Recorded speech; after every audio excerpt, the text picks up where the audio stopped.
Hello, Namaskar. This is Firstpost and you're watching Vantage with me, Palki Sharma.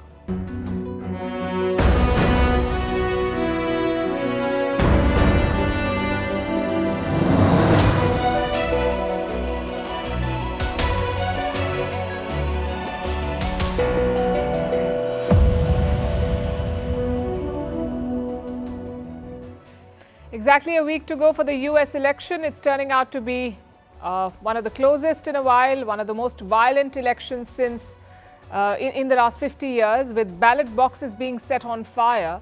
We look at what the latest polls say, also why Elon Musk is turning into such a big deal in this election. He's already pitching Trump's economic policy with a $2 trillion budget cut. That's what he's proposed.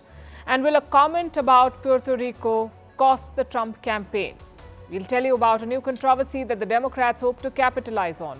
Meanwhile, Israel continues to fight the United Nations after declaring Secretary General Antonio Guterres persona non grata. Israel has banned aid agency UNRWA. India unveils an anti-drone gun called the Vajra Shot. We'll tell you why it's making waves. Why Brazil has refused to join China's Belt and Road project.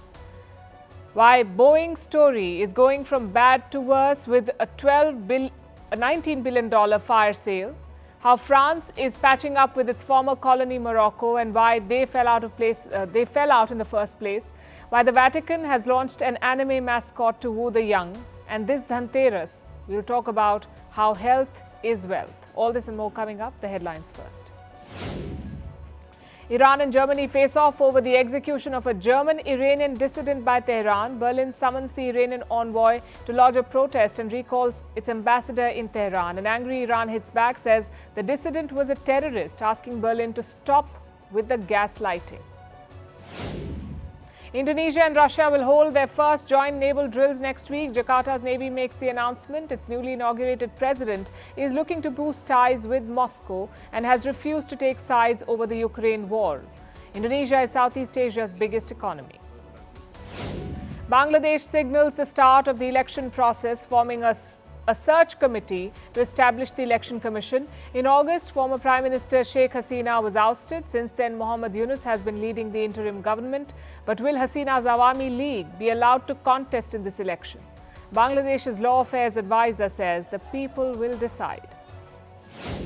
Botswana heads to the polls tomorrow, where the voters will decide the makeup of parliament. The lawmakers will then elect their president. Botswana's governing party has been in power for almost 6 decades. The diamond-rich country is regarded as one of the most stable democracies in Africa. And controversy erupts over the Ballon d'Or award. Real Madrid boycotts the ceremony in Paris after their star player, Vinicius Jr., was snubbed. Instead, Spain's Rodri was given the top honor. For the first time in a decade, neither Lionel Messi nor Cristiano Ronaldo were nominated.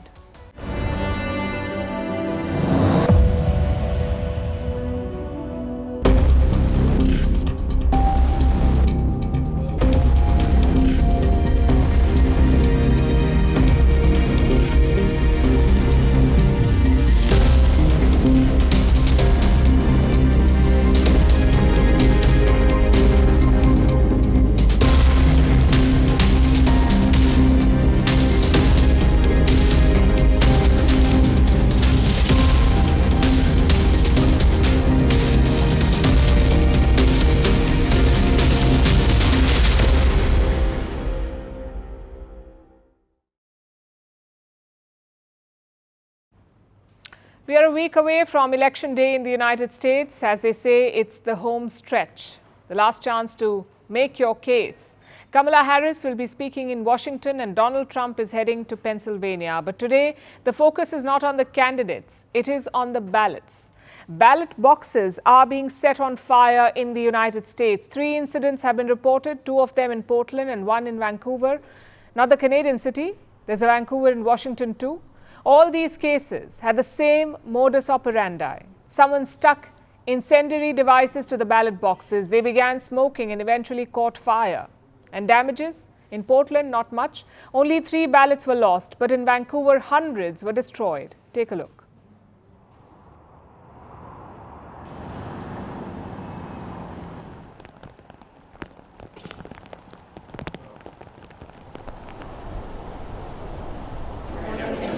I can't.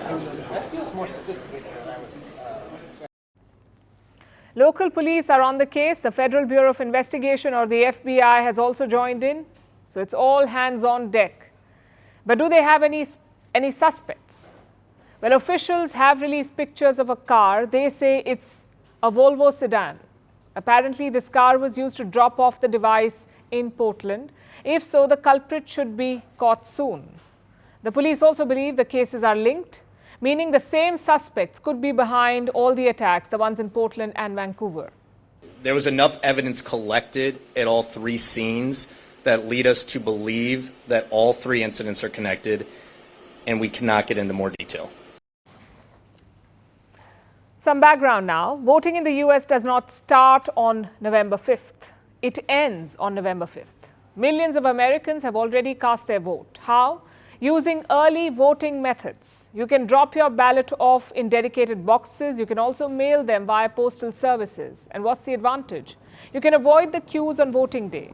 Nearly 240 million Americans are eligible to vote. Almost 43 million have voted early. Democrats hold a narrow edge in early voting, but Republicans are catching up. Mostly thanks to Donald Trump. In the past, he had opposed early voting. He blamed it for his loss in 2020. But this time, Trump has made a U-turn. He has realized that a lot of voters prefer the comfort of voting early. So he's supporting it. It's common sense. Everyone knows mail-in ballots are a disaster. It'll be fixed. It'll be rigged. People ought to get smart. Early mail-in voting is underway now in Michigan, so if you want, go out and get that ballot, return it as soon as possible. Which brings us back to the ballot boxes. You will find them across US cities. Not just for the presidential race, but also for congressional races. Basically, seats in the US Senate and House of Representatives. Now, Portland and Washington are Democrat strongholds, but Vancouver is different. Their congressional race is a toss-up. Only 1% differentiated the winner and loser the last time. So naturally, there is concern. What are officials doing to address this? First, they're increasing security at ballot boxes. Second, they're verifying the destroyed ballots. Those voters will get a chance to vote again. As for the suspects, it's hard to say. Last week, a similar incident was reported in Arizona. A post box with 20 ballots was set on fire. It wasn't a political act, though. It was simply vandalism. The man was homeless, so he wanted shelter in jail. I know, only in America. We have to see if these incidents are similar or whether there is some deeper conspiracy this time. But let's also look at the bigger picture. 1 week out, who's leading this race? Kamala Harris is polling at 48.1%. Donald Trump is at 46.6%. So Harris leads by 1.5 percentage points, which is within the margin of error. But that's not her biggest worry. After Biden dropped out, Harris enjoyed a surge of support. By August, she led Trump by 4 percentage points. That lead has now narrowed to 1.5%, so the trajectory will worry Harris. Plus, national numbers do not matter very often. You can get more votes, but you still can lose the election. Because the US has what they call an electoral college. Each state has a certain number of votes. If you win the state, you get all of their votes. In total, there are 538 electoral college votes. Whoever crosses the 270 mark wins the election. Now, most states are fixed in their loyalties, like California. It's always Democratic. Texas is always Republican. So the race really boils down to some swing states, 7 of them. They keep switching hands. Look at the numbers there in the swing states. Wisconsin is tied. In Nevada, Trump leads by 0.2%. In North Carolina, he leads by 1.3%. In Pennsylvania, he leads by 0.3%. In Michigan, Kamala Harris leads by 0.5%. In Georgia, Trump leads by 1.5%. And in Arizona, Trump again leads by 1.9%. This is the story from America's 7 swing states. What does it tell you? A, it's been a great comeback by Donald Trump. He was trailing in a lot of these states. But not only has he closed the gap, he is now leading narrowly. And B, it is still too close to call. Each of these states, each of these leads is within the margin of error. So the swing states are swinging hard. Trump is certainly carrying some momentum into the final stretch. Let's see how Kamala Harris responds.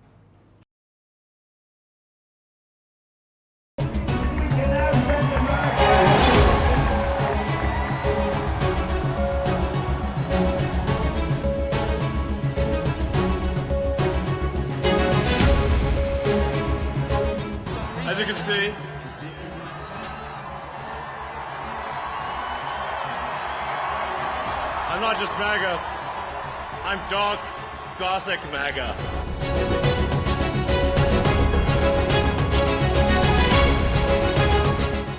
Take over, Elon. Just take over.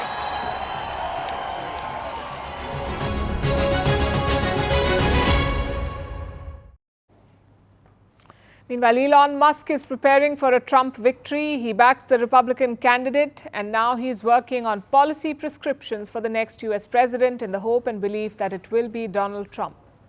Now, Musk, as you know, is a billionaire entrepreneur, the man who chases big ideas like electric cars and rockets. Well, he's got a new one now. Elon Musk wants to tackle America's debt problem. He says he has a plan. He can reduce America's expenses by $2 trillion. Listen to this. You're being taxed. All government spending is taxation.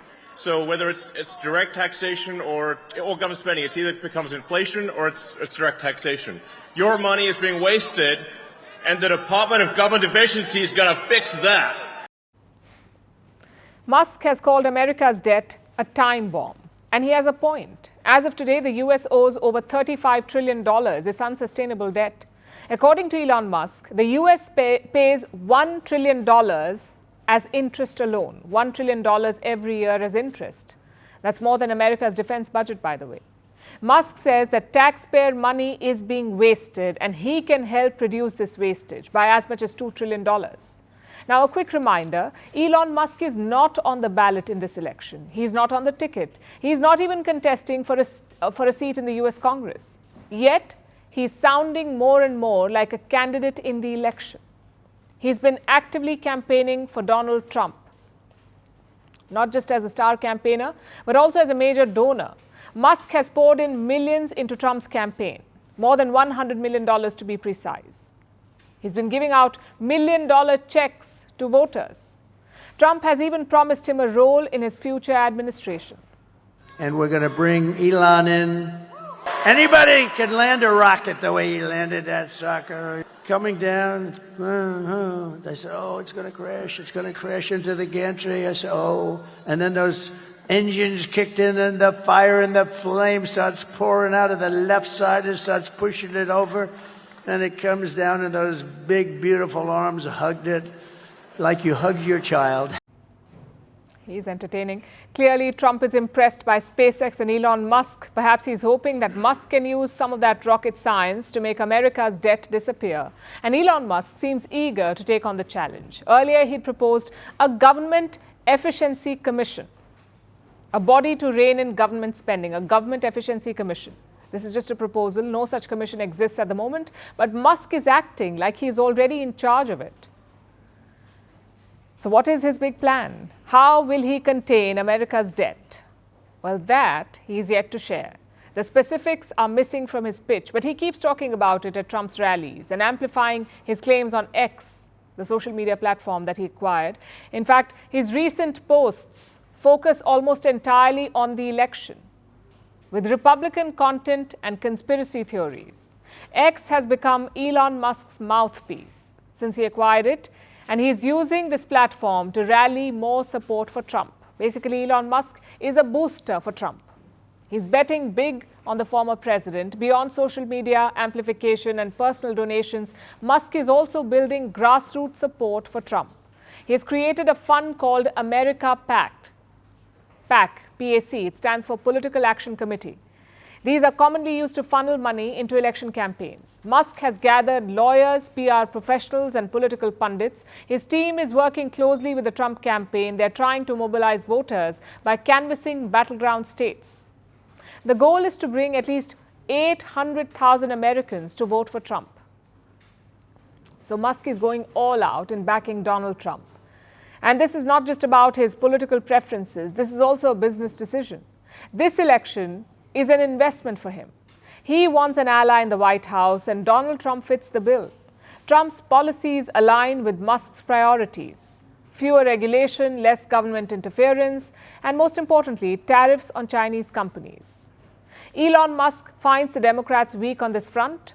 Throughout Biden's tenure, Musk had multiple spats with the president. In recent days, in fact, Biden and the Democrats have been slamming him. Biden called Elon Musk an illegal worker. And here's what he's talking about. There's a backstory here. Musk was born in South Africa. In the 1990s, he came to the US on a student visa, but he ended up dropping out of the course. Reports say he was working illegally in the United States. Later, he transitioned to a work visa and finally became a citizen of the US a decade later. Now, Musk has denied all these allegations. He says the Democrats are just getting desperate. And this battle is only going to heat up as we inch closer to the election. The Democrats may not like Elon Musk, but they cannot afford to ignore him. In an election as close as this one, he could prove to be the difference between victory and defeat.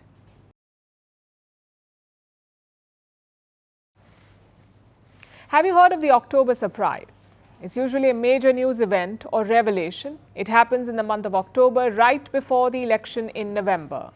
And this event has the potential to shape the polls, to influence the voters. It has the potential. Now, October surprises are not new. They've been a US election staple for decades now. But this October did not throw up anything major. We had the usual headlines here and there. We had the standard acrimony and drama, but nothing to sway the public in a big way. That may have changed this Sunday. Donald Trump was holding a rally in Madison Square Garden. That's in the city of New York. He was joined by 30 guest speakers. One such speaker was Tony Hinchcliffe. He's a US comedian, and this is what he said. Is absolutely wild times. It really, really is. And, you know, there's a lot going on. Like, I don't know if you guys know this, but there's literally a floating island of garbage in the middle of the ocean right now. Yeah. I think it's called Puerto Rico. Basically, he called Puerto Rico a floating island of garbage, and the people cheered. Now, a quick primer here. Puerto Rico is a Caribbean island located around 1,600 kilometers from the coast of Miami. For 400 years, it was under Spanish possession. But that changed in the late 1800s when the US acquired this island.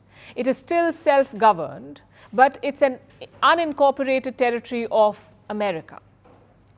Puerto Ricans are US citizens, a status they've enjoyed since 1917. They can travel freely between Puerto Rico and mainland America, the US mainland, which brings us back to the elections. Puerto Rico is not a US state. It does not have electoral college votes. Those who live on this island cannot vote in the election, but if they live in any of the other 50 states of America, they are eligible. They can vote in the US presidential election. And how many of them live on the US mainland? Around 5.8 million. That's about 2% of the US population. It's lower than most other minority groups, but it's the distribution that is critical. Many of these people live in crucial swing states, like Pennsylvania. It's a swing state. Whoever wins Pennsylvania wins the White House. Nearly 500,000 Puerto Ricans live there. And the garbage island comment has not gone down well with them. It's a shame that man thinks about us. When he was there 15, 20 years ago, he had a golf court. He had hotels over there. He lost everything, and now he's, bashing us and talking bad about us. We're part of the United States. We are Americans. I can tell that people are not talking a lot about politics on the streets, and but they're not very happy about Donald Trump. That's one thing I can say. The few things that I have heard, that's what has to do with most of the time, the discontent. And I guess, that tells us, in which way the elections may go. They're quite angry about it. And isolating such a big voter base is never a good idea, especially a week ahead of the election. So the Trump campaign is in damage control mode. Trump is now saying he doesn't even know the comedian. He says someone put him on the stage, but he had no idea who the man was. Basically, Donald Trump is trying to distance himself from this controversy, but looks like his running mate did not get the memo. Again, I haven't seen the joke. Maybe it's a stupid racist joke, as you said. Maybe it's not. I haven't seen it. I'm not going to comment on the specifics of the joke. But I think that we have to stop getting so offended at every little thing in the United States of America. I'm so over it. Can we all just take a chill pill and take a joke from time to time? This is ridiculous. J.D. Vance wants people to take a chill pill, but the Puerto Ricans do not seem so chill. And rallying them are the Democrats. Historically, Puerto Ricans have predominantly voted for the Democratic Party, but in the recent years, the voter base has been divided. Kamala Harris now wants to win that support back, and she's using this as an opportunity. Donald Trump this is not new about him, by the way. What he did last night is not a discovery.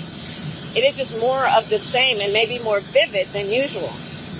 Donald Trump spends full time trying to have Americans point their finger at each other, fans the fuel of hate and division, and that's why people are exhausted with him.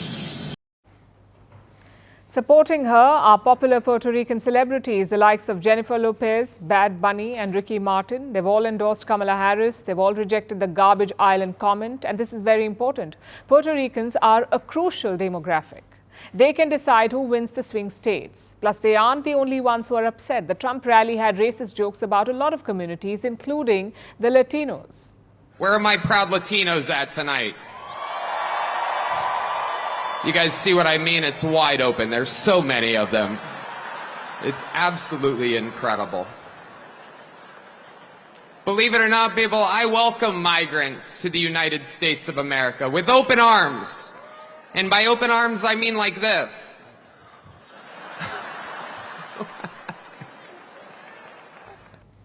The Hispanics make up for 19% of the U.S. population. It's a very big voter base. Traditionally, they supported Democrats, but over the years, some have been moving to the Republican Party.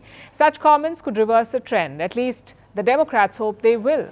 Their numbers aren't looking so great. The race is getting closer than they'd anticipated. Any mistake can tip the scales. Will it be this October surprise then? Guess we'll know in a few days. And do make sure that you tune into Firstpost for all the election updates. Vantage will be coming to you live from Washington, D.C. starting next week. We'll be tracking the race from ground zero. Catch exclusive ground reports, in-depth analysis, and as always, an Indian perspective. Only on Vantage, live from the White House next Monday.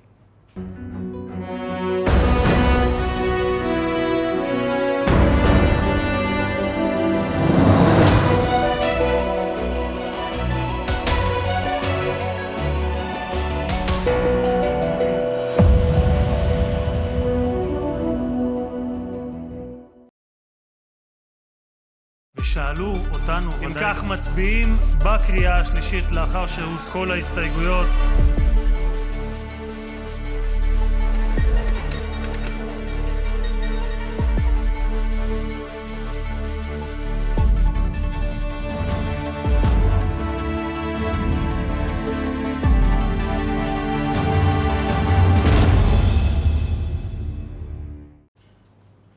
Now let's look at what's happening in West Asia. Israel has launched a new offensive, but not the usual kind. This time it is a legal assault. And the target is also a bit unusual. Israel has set its sights on the United Nations. One UN body in particular, the United Nations Relief and Works Agency for Palestinian Refugees in the Near East, usually shortened to UNRWA.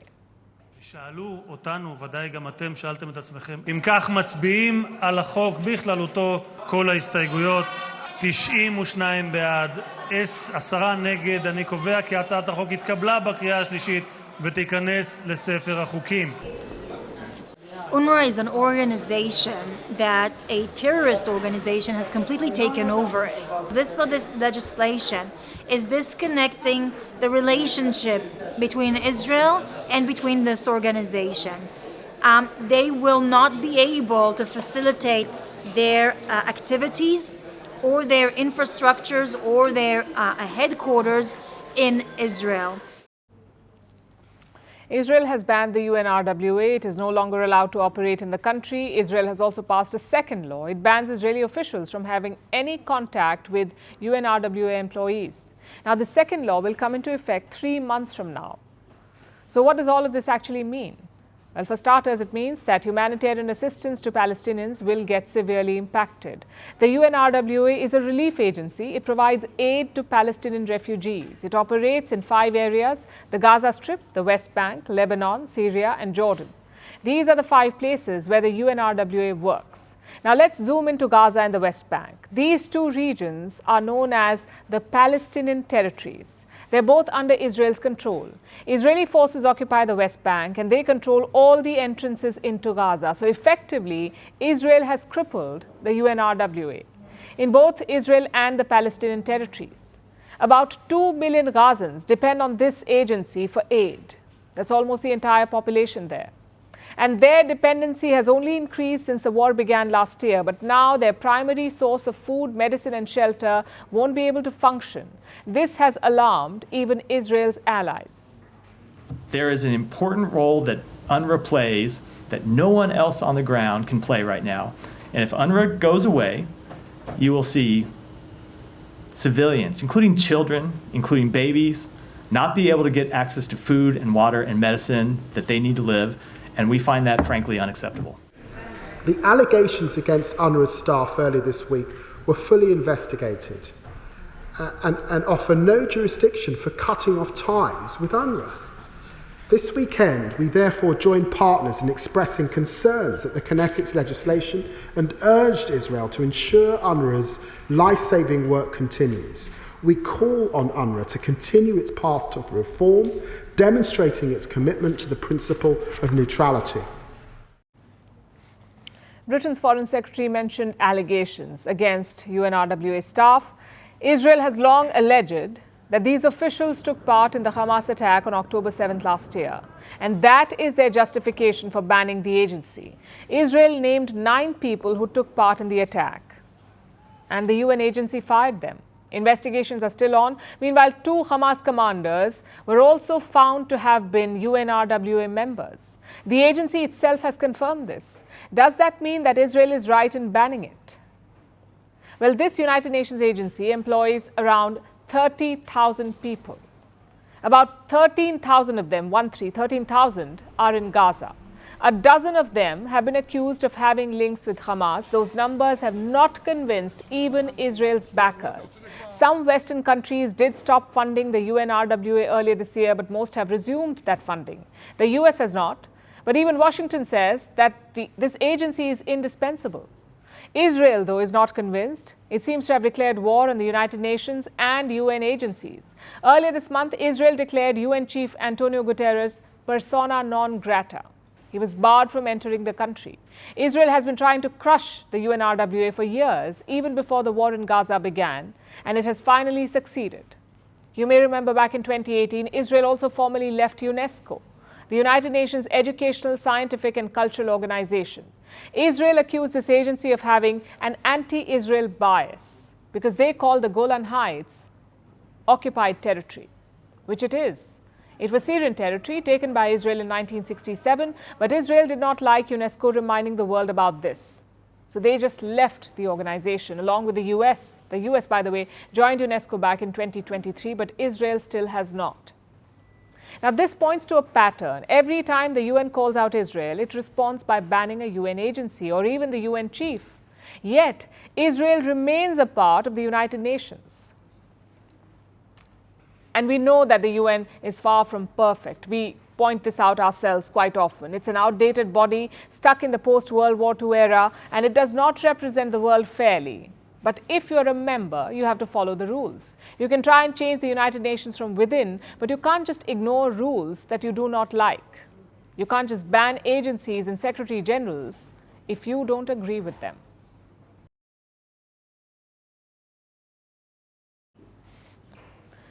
Now let's talk about drones. They're revolutionizing modern-day warfare. They're changing the way wars are fought, which means we need technology to take them down. One such piece of equipment is an anti-drone gun. It disrupts the signal between the drone and the operator, making the weapon useless. The world does have such guns, but most of them are big and unwieldy. So India is offering an alternative. India has unveiled a new gun called the Vajra Shot. It weighs just about 3.5 kilograms. It has a bigger range than most anti-drone guns, and it's a made-in-India defense solution. More importantly, it's not our only one. India's defense exports have shot up to $2.6 billion this year. So who are the top buyers, and what does this trend mean for India? Our next report tells you. This is the Vajra shot. It's a handheld anti-drone gun. It weighs just 3.5 kilograms and it's also portable. It has a simple LED display with a battery that lasts for 9 hours. So, what does this gun do? Well, the Vajra shot can detect drone signals and then it can jam them.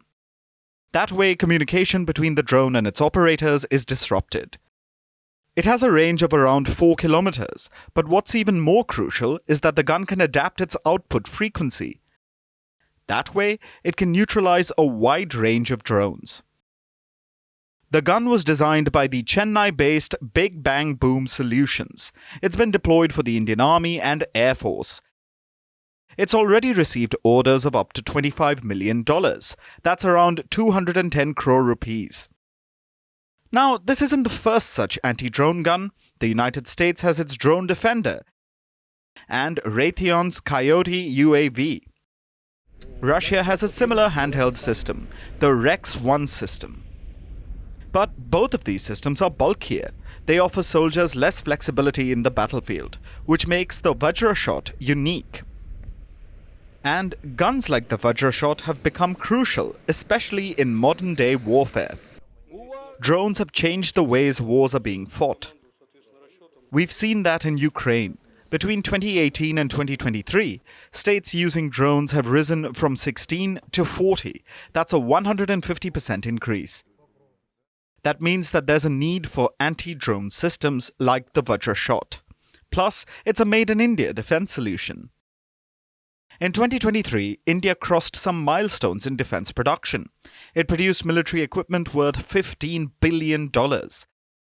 And it's not just the public sector, the private sector is playing a big role too. The Indian government has issued over 600 licenses to more than 350 companies. There are your big players like the Tata Group and the Bharat Forge, but there are also startups. 329 of them are engaged in defense production. Made-in-India defense items are also finding takers across the globe. India's defense exports currently stand at $2.6 billion. That's around 21,083 crore rupees. India is shipping weapons to around 100 countries. The top buyer is Armenia. Yerevan buys finished weapon systems like the Akash air defense missile systems and the Pinaka multi-launch rocket systems. The other two top buyers are the United States and France. Both countries import a lot of software, subsystems, and components. There's also interest for India's BrahMos missiles. New Delhi has already exported them to the Philippines. India is also in advanced discussions with Indonesia and Thailand for the same. Other ASEAN nations and Gulf countries are also interested. So there is demand for made-in-India weapons. Traditionally, India has always been a defense importer. New Delhi still remains the world's largest arms importer. It accounts for 9.8% of the total global arms imports. But investing in weapons like the Vajra shot shows that India is changing its defense strategy by becoming self-reliant and exporting to the world.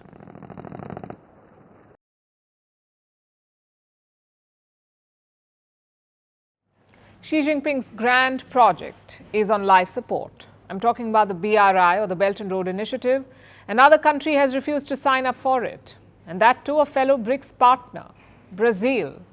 China tried hard to get President Lula da Silva on board. Last week, they hosted his advisors in Beijing. They tried to sell the grand BRI vision, but no luck.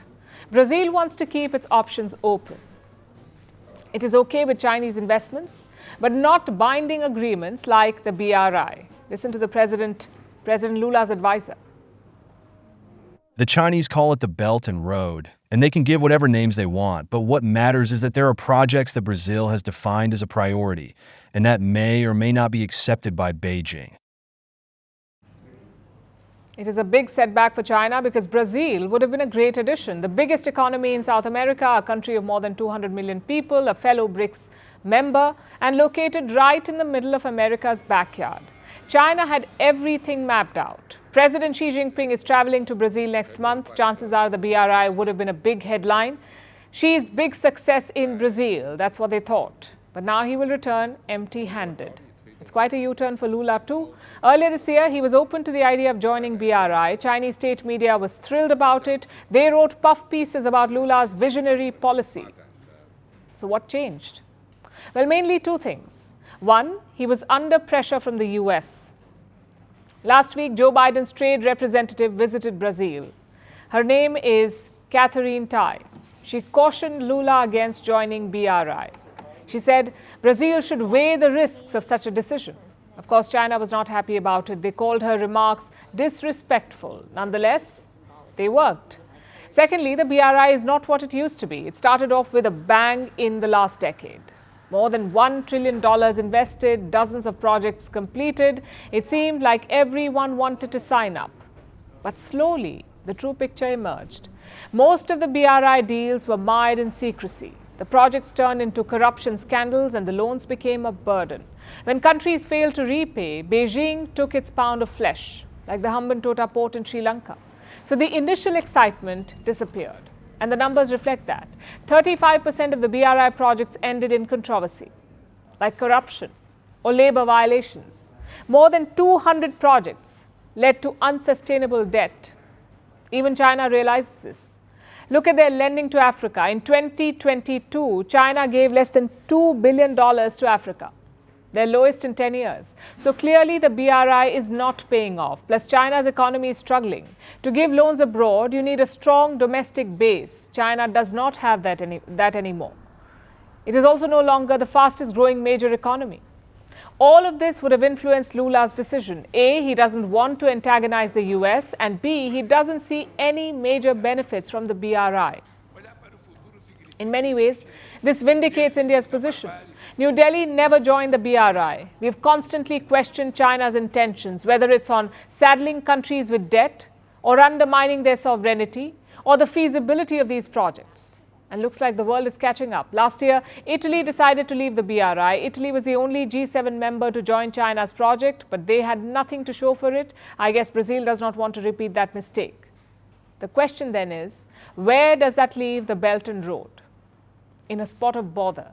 The project is not dead by any means. They still have hundreds of active investments and loans, but the momentum is gone. Brazil's entry could have rejuvenated the BRI, but their refusal will have the opposite effect. It will add to the gloom around it.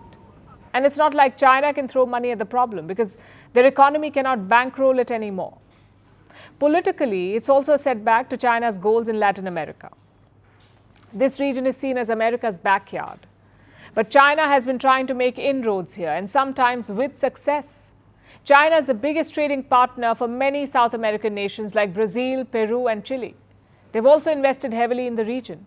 But Brazil's decision shows that there is a long way to go. The US writ may have weakened there, but it has not disappeared.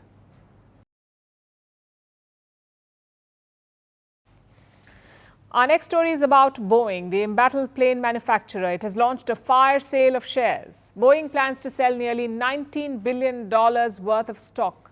The company is running low on cash. Its credit rating may drop to junk status soon.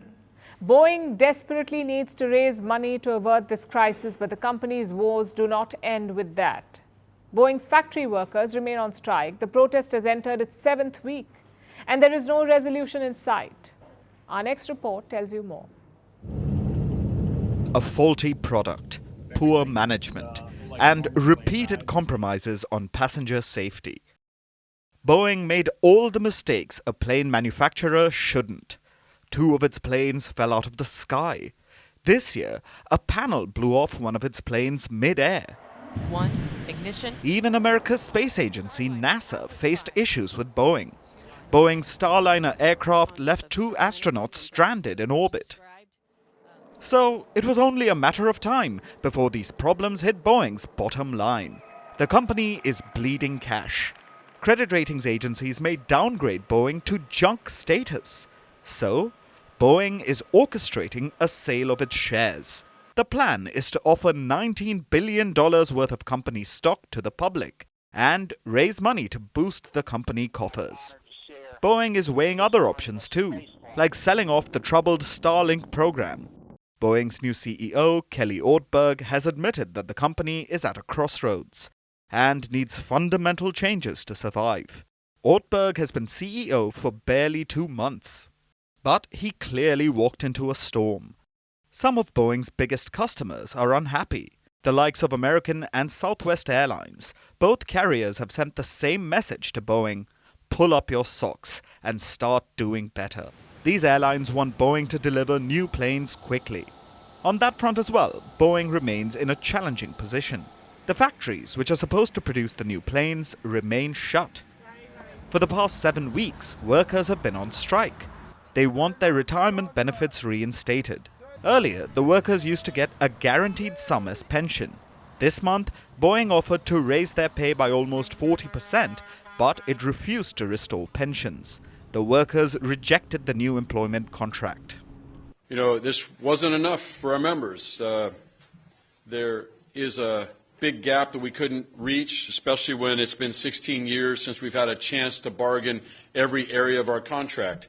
And trying to make all that up in one is very hard to do, but our members deserve more. They've spoken loudly, and we're going to go back to the table to try to achieve those things. Negotiations have hit a deadlock. As long as the workers remain on strike, Boeing will continue losing money. In the last quarter alone, Boeing reported over $6 billion in losses. Its production lines are silent, no new planes are being built, and workers remain off the job. But Boeing's biggest challenge is the lack of trust from all sides. It must restore confidence among employees, customers, and stakeholders if it hopes to recover.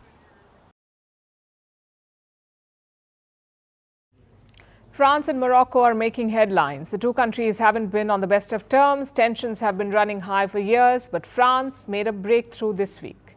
French President Emmanuel Macron is in Morocco for a 3-day visit. It seems that he has successfully repaired ties and signed deals worth over $10 billion to boot.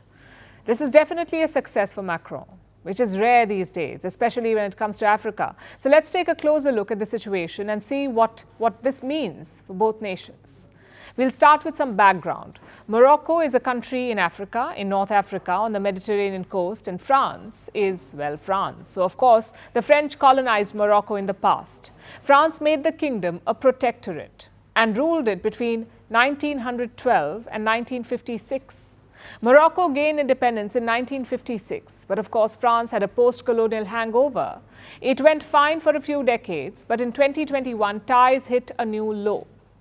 That's when Paris tried to strong-arm Rabat. Rabat is the capital of Morocco. France wanted Morocco to start taking back illegal immigrants, so they drastically reduced the visas issued to Moroccan people. It was a pressure tactic. But Morocco wasn't having any of that. The kingdom suspended consular relations with France. That was strike one. Strike two came later that same year. In 2021, there was a flare-up in the Western Sahara conflict. The Western Sahara region is disputed territory. Morocco controls about 70% of the region. The remaining 30% is controlled by an indigenous armed group. It is called the Polisario Front. This group is backed by Algeria, another North African nation, and another former colony of France. So France was caught in the middle of a diplomatic tussle between Algeria and Morocco, two former colonies. And it chose to back Algeria at the time. That was strike two as far as Morocco was concerned. Strike three came in 2023. The European Union Parliament voted on a resolution targeting Morocco. They accused Rabat of intimidating and harassing journalists and activists. The day the EU Parliament voted on this resolution, Morocco terminated the duties of its ambassador to France. That was strike three. But ever since then, Macron has been trying to repair the relationship. In 2023 itself, he said that he was determined to move forward, and he made his big move earlier this year in the month of July when he changed his stance on the Western Sahara conflict. Macron decided to back Morocco instead of Algeria in this conflict. And this was his trump card. It set the stage for his current visit. Even today, Macron reiterated his support for Morocco.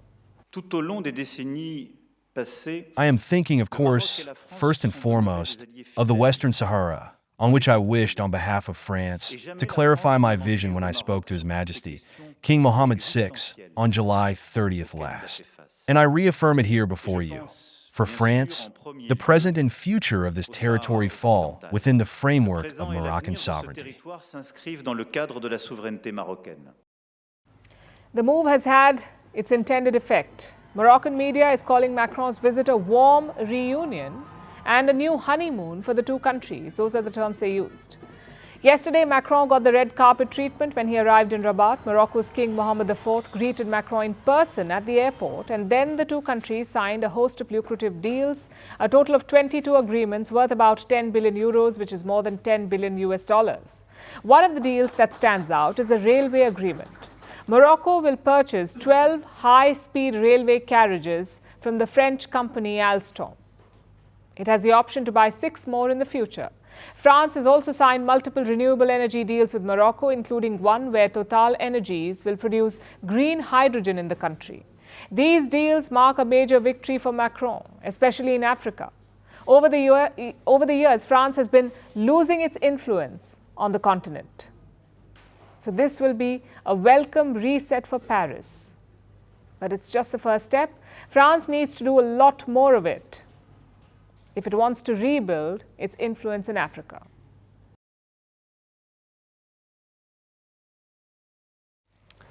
Speaking of rebuilding influence, let's talk about the Catholic Church. Christianity is witnessing a decline in the West, and the Pope is worried. So he has embarked on a new spiritual journey, this time to curry favor with Gen Z, or those born between 1997 and 2012. After releasing a digital rosary and a Gen Z documentary, now the Vatican has launched an anime mascot, specially for the young. But will all of this work? Here is a report. If you were to visit Rome right now, this is what you would see. Construction walls and scaffolding surrounding landmarks. Workers are racing to spruce up Rome, and mainly the Vatican, which is the headquarters of the Roman Catholic Church and home to the Pope. This Christmas Eve, the Vatican is expecting hundreds of thousands of pilgrims for the Jubilee festival. This is a rare Catholic tradition. It's celebrated every 25 years. And amid the preparation, Luce has become the top priority. Wearing an outfit that represents the Vatican flag, with a bright yellow jacket, muddied boots and a rosary.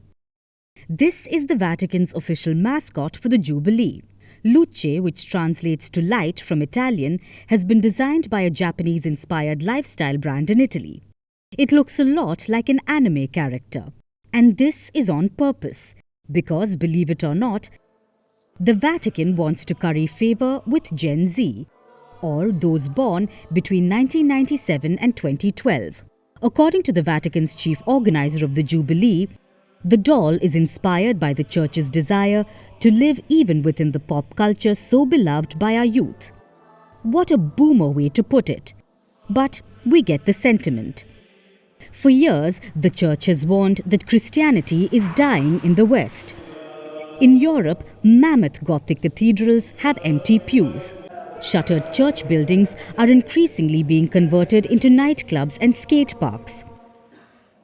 Europe's Christian population is expected to drop by about 100 million people, falling from 553 million in 2010 to 454 million in 2050. And experts say that the American church is poised to follow. US church membership has fallen below 50%. About 64% Americans call themselves Christian today. It may sound like a lot, but 50 years ago, that number stood at 90%. It's expected that by 2070, Christians may no longer form the majority in the United States. But now, Christianity wants to re-establish its dominance. And how else but by bringing young people into the fold?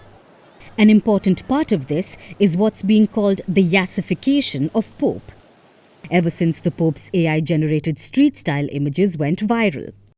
But beyond that, 87-year-old Pope Francis has become trendy with the youth. The Pope has repeatedly said he wants to hear the doubts and criticisms of young people. Last year, he made a Disney documentary about it, where he talked to Gen Z about the Church's stance on queer issues, abortion, clergy abuse and feminism. In the past year, The Pope has also approved blessings for same-sex couples. He's called for greater roles for women in the church, been outspoken on climate change and artificial intelligence. Plus, he has launched an e-rosary for Gen Z, which is an app-driven digital rosary. Now, critical issues aside, apps are like candy for Gen Z and the Pope knows it. But will these steps attract the young? So far, Gen Z has remained on the fence. While the Pope may sometimes strike the right chord, Gen Z thinks it's sus. So there's still a long way to go. Amid greater calls for gender equality in the church, inclusion of LGBTQ people, and a cascade of sex abuse scandals, the Vatican needs much more than an anime mascot cheering it on to win over Gen Z.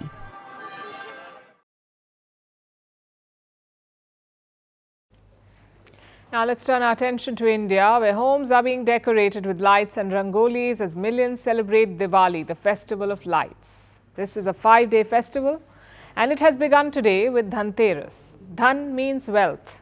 Dhanteras is a festival of prosperity and abundance, so it is considered auspicious for making purchases. If you're in India, you will find shops jammed with people who are buying gold, silver and other valuables. And while this is common practice, there is more to Dhanteras than just the pursuit of material wealth. You see, Dhanteras coincides with Dhanvantari Jayanti. According to Hindu mythology, Dhanvantari is the god of medicine, the god associated with Ayurveda. He represents healing and well-being. And today, on the occasion of Dhanvantari Jayanti, health is also celebrated as a form of true wealth. On this occasion, Prime Minister Modi extended his greetings, saying that a nation's progress accelerates when its citizens are healthier. And this is true, not just for India, but for any country. We already know that when a nation's economy improves, the health of its citizens improve. But it may be less obvious that the opposite is also true. And the logic is quite simple here. The healthier the citizens, the more effective the workforce. So healthy people create economic health. By how much? As much as 50%. The health of people affects a country's economic growth by 50%. This is according to the World Bank. So without health, there is literally no wealth. And not just on a global or national level, but also on a personal level. As time goes by, as people mature, they experience more life, at least in the philosophical sense, and their values evolve. The meaning we attach to wealth also changes with time. Research proves that as people grow in experience, the true meaning of wealth changes for them. They start associating true wealth with things that bring happiness. And what is true wealth then? Again, when researchers ask this, they're not really talking about money. This question is more about what truly gives you happiness. And the answer could be money. After all, money increases life satisfaction. But money is just a means to an end, a fulfilling life, which is manifested in many ways, like spending time in nature. For many, that is true wealth. Or having a strong community, asking for help and helping others, that is wealth. Prioritizing our relationships, eating well, taking care of our bodies, that is true wealth. These are unrelated things that bring us fulfillment in life. But do you know what unites them? Unsurprisingly, all of them improve our health. Be it taking walks in nature or helping others or having strong relationships, all of these are crucial for good health, which explains why being healthy gives people more happiness than doubling their salary, for instance. And while this is logical, with enough data to prove it, many of us do not do the obvious things that can make us healthy. Sometimes a shock to our system helps us notice all of this. For instance, after the pandemic, 66% of the world population is paying more attention to their health. 40% people are apparently managing their well-being better by saving money for a rainy day, eating well, and exercising regularly. But we don't need a crisis to prioritize our health. So this week, amid the festivities, let's recommit to healthy habits and make choices, financial and otherwise, life choices that help rather than hurt us.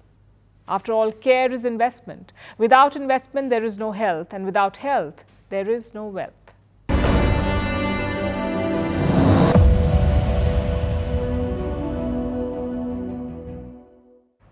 So we are days away from the US election. I'm sure Donald Trump and Kamala Harris are nervous, but I'll tell you who's not. Joe Biden. You may remember Biden from 6 months ago. The Biden who was stumbling around, falling on stage, barely able to deliver a coherent sentence. But that was before his own party toppled him. Talk about a role reversal. We have heard of the US president toppling foreign governments. But this time, the US president himself was the victim of a coup. And guess what? It has worked wonders for Biden. Suddenly, he's jogging in front of the White House, speaking full sentences and making jokes about himself. Forget those de-aging tech bro billionaires. Someone should find out Biden's recent routine. Take a look at this.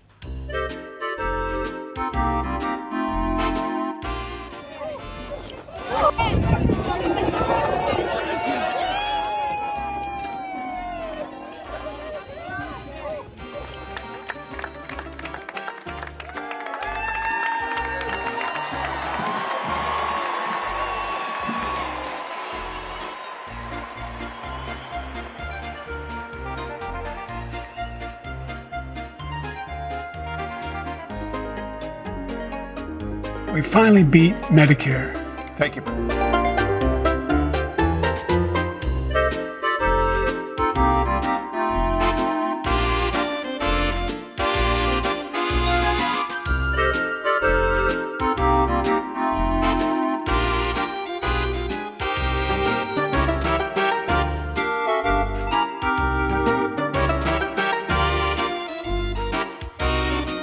Ladies and gentlemen, President Putin.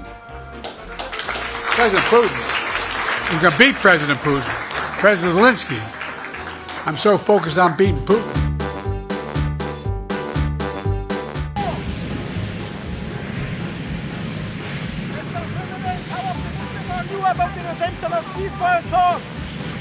I'm heading to do something that should have been done a long time ago.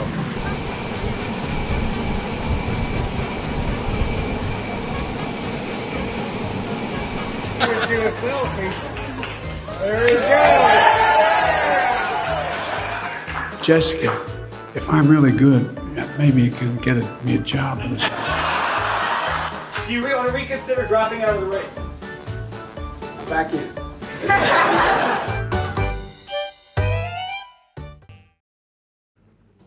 And now it's time for Vantage Shots, images that tell the story. US President Joe Biden celebrates Diwali in the White House, with astronaut Sunita Williams sending a special message from space. Spanish Prime Minister Pedro Sanchez marks Diwali in Mumbai by lighting some firecrackers, and thousands pack London's Trafalgar Square to celebrate the Festival of Lights. Finally, we're also taking you back in history. On this day in 1929, Black Tuesday hit the Wall Street. 16 million shares were sold on the stock market in a single day. $14 billion were wiped out, impacting thousands of investors. This stock market crash triggered the Great Depression. We're leaving you on that note. Thank you for watching. We will see you tomorrow.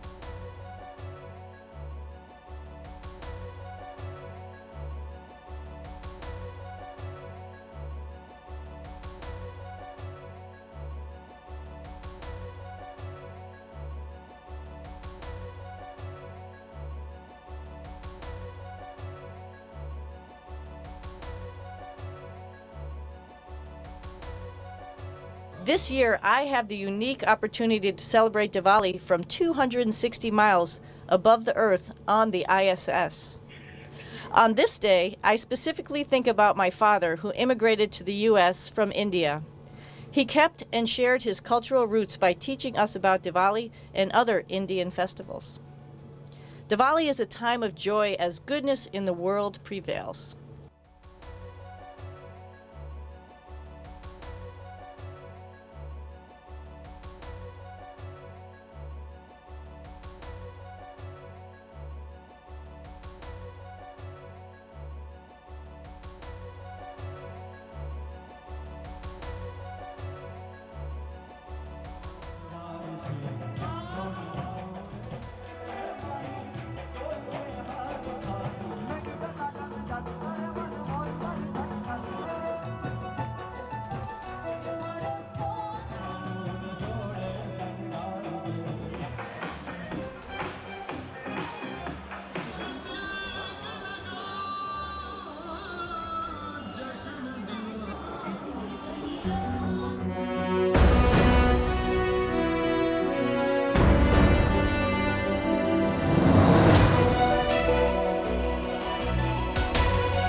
Firstpost decodes the U.S. election, explains how America chooses its president. Your primer on the race to the White House. Everything you need to know about how America votes and its global implications. U.S. Election Explained. Every Monday and Thursday only on Firstpost.